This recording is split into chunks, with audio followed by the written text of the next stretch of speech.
He stood there trembling, a legend, mourning another legend, when Bill Cosby stepped up to that microphone at Malcolm-Jamal Warner's funeral.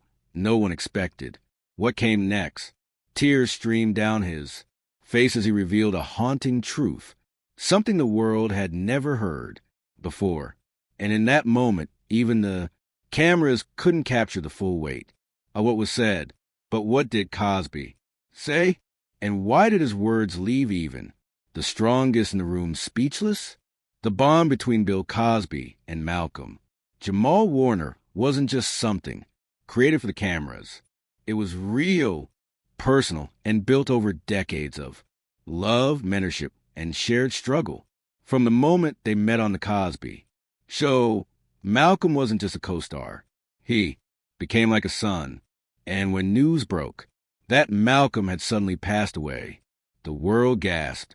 But no one, absolutely no one, was more devastated than Bill Cosby himself. What unfolded at the private funeral stunned even those closest to the family. Cosby didn't just grieve. He spoke from a place of raw pain, exposing deep regrets, hidden memories, and the darker side of fame that followed them. Both. His tribute wasn't scripted. It was real, and for many it finally revealed how close the two truly were and how far things had spiraled behind the scenes. In today's video, we're going deep. You'll hear never before heard accounts from people inside the funeral, witness reactions from co-stars like Felicia Rashad and Tempest Bledsoe, and learn about Malcolm's final days, including disturbing details many tried to keep buried. You won't believe what Bill Cosby said in that eulogy and why it left so many in tears. This is where it gets emotional, raw, and shocking. So stay with us till the end. You'll want to hear everything. From the very beginning of the Cosby Show, Bill Cosby took young Malcolm-Jamal Warner under his wing, not just as a co-star, but as a father figure. Malcolm, who was only 14 when he first appeared as Theo Huxtable, quickly became the heart and soul of the Huxtable family on screen. But behind the scenes, the bond was even deeper.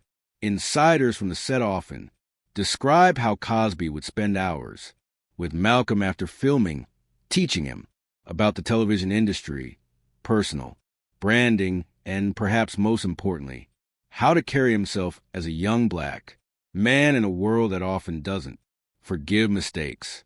Cosby saw promise in Malcolm. He treated him like the son he always wanted, and Malcolm returned that loyalty with admiration and respect.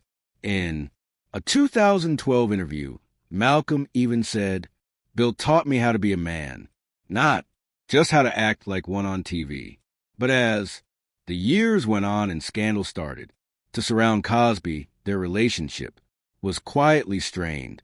Malcolm, who built a clean and respected reputation in Hollywood, began to distance himself publicly, not out of hate, but out of self-preservation. Still, those who were close to both men say their emotional connection never truly faded. So, when news broke that Malcolm had tragically passed away at just 54 years old in what some are still calling a mysterious drowning incident, Cosby reportedly collapsed in grief. Sources say he kept whispering, not my Theo." What happened next? No one expected. Bill Cosby, frail, aging, and deeply emotional, requested to speak at the funeral, and what he said would leave the entire room frozen in silence. The church was packed. Cameras were kept out, but inside the atmosphere was electric with grief, confusion, and a haunting sense of finality. Hollywood elites, former castmates, longtime friends, and devoted fans had gathered to pay their final respects to Malcolm-Jamal Warner, a man who had grown up in front of the world's eyes and remained respected through it all. But no one was prepared when an old, trembling figure walked slowly to the pulpit. Bill Cosby, escorted by two aides, one on each arm. Cosby stood before the casket of the man he once called my TV son, and looked out over the mourners with tear-filled eyes. Despite everything that had happened over the years, the trials, the convictions, the controversies, Cosby had returned for one reason: to speak about Malcolm. His voice cracked as he began. I knew this young man before he had his first beard, before the world called him a star. I called him my boy, not my biological son, but something more, a son of spirit. Gasps rippled through the room as Cosby opened up, not just about their friendship on set, but the private talks, the jokes between scenes, the times he watched Malcolm cry over rejection, heartbreak, and Hollywood's pressure. He went on to say, this industry can eat you alive. And yet he stood tall. He walked through fire and never let the smoke touch his soul. But it wasn't just love and memories Cosby brought to the funeral. His speech suddenly took a shocking, darker turn, one no one expected at such a solemn moment. With a stern gaze, Cosby declared, and yet there were people around him who didn't protect him. There were whispers, dangers, pressures, and now he's gone. Not because he was reckless, but because others were. The room fell completely silent. People began exchanging nervous glances. Had Cosby just implied Malcolm's death was an accident, that something or someone contributed to it?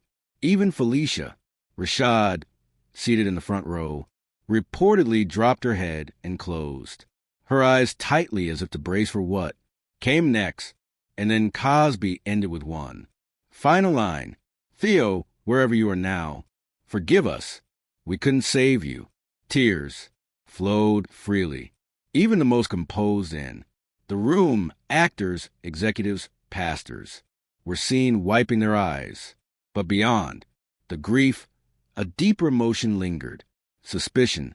Something about Malcolm's death wasn't sitting right, and Cosby had just cracked open the lid of a box no one was ready for, while the world was still reeling from Cosby's cryptic words at the funeral. Felicia Rashad, the woman who played Malcolm-Jamal Warner's mother on The Cosby Show, finally broke her silence, and what she revealed sent shockwaves through Hollywood and beyond. After remaining composed throughout the funeral, Rashad took to a quiet media room days later for a private interview, not with a major network, but with a trusted journalist she had worked with before. Her reason? She needed to speak freely. No cameras, no filters, just truth. And the first thing she said, I believe Malcolm knew something was coming. He didn't say it out loud, but he said enough. The world leaned in. Felicia recounted that just 7 days before Malcolm's sudden drowning, they had a lengthy phone call, something rare these days, with their busy lives. He'd reached out late at night, his voice tired, distant, yet desperate to talk. According to Rashad, Malcolm started the conversation with a chilling sentence. If anything ever happens to me, I just want you to know I love you, Mama. She was taken aback. She laughed it off at first, thinking it was just Malcolm being emotional, but what followed wiped the smile off her face. Malcolm admitted he'd been under pressure from certain executives and old associates trying to drag him back into situations he had long walked away from. People from the past were suddenly reaching out, and not with friendly intentions. He said, they want me to stay silent, but I can't do that anymore. Felicia asked him what he meant, but he only responded with, you'll see, it's going to come out soon. She pushed him to clarify, begged him not to go down a path that could put him in danger, but he deflected, laughing gently and changing the topic.